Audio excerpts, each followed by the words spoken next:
No final do primeiro ano do governo Lula III, o país vê a retomada de métodos e a reaparição de personagens corruptos, confessos e de condenados por crimes.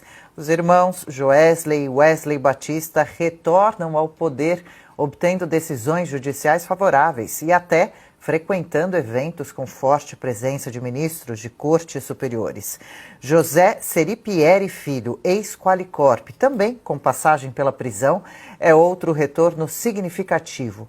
Delator na Lava Jato, Seripieri reaparece no cenário por meio da compra bilionária do plano de saúde Amil. A impunidade é uma marca negativa, infelizmente, mesmo do Brasil. Agora, por que nós não nos esquecemos dos casos em que essas pessoas estiveram envolvidas? Por que essas falsas estrelas voltam à cena assim, dessa forma tão impune, como se nada tivesse acontecido? E no ano passado diziam que era para salvar a democracia.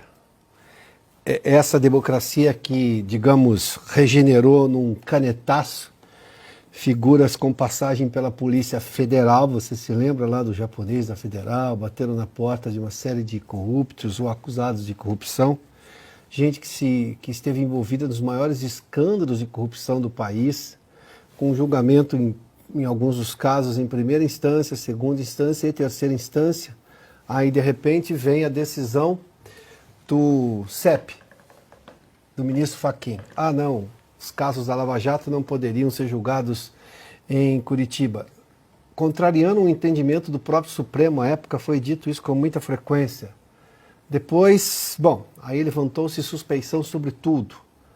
Aí o próprio Supremo, que se dizia garantista, veja só, o Supremo garantista, garantismo, só para lembrar você, né? Você sabe, mas enfim, só para a gente lembrar rapidamente aqui, é aquele conceito judicial, né, do ponto de vista de lógica jurídica, em que é preciso esgotar todos os recursos de defesa antes de levar alguém à prisão. Ou seja, o garantismo busca tudo que a lei pode prover em benefício do réu, do acusado, naquele momento. Um Supremo garantista que aceitou, por exemplo, as provas levantadas por um hacker. Isso jamais seria concebido dentro do garantismo judicial.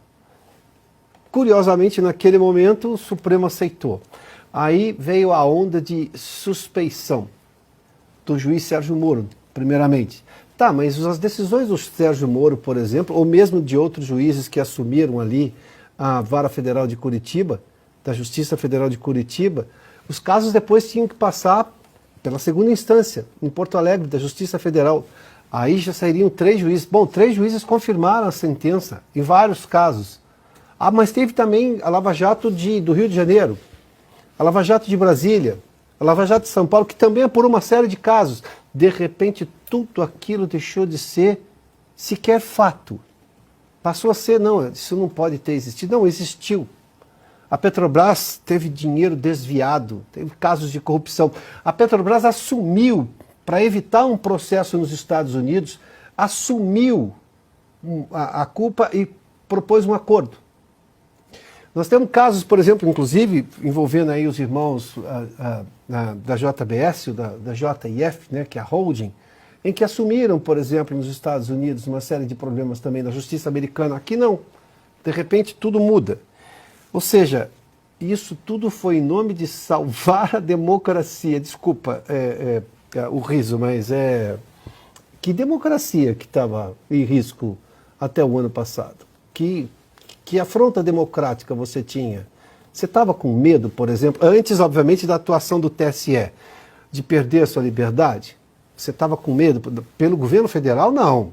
As decisões excêntricas e fora do eixo constitucional, que se tinha conhecimento até ali, que era pacificado no entendimento, jamais derrubou perfil de pessoas, ou contas bancárias, ou caçou passaportes, como é o caso do Constantino.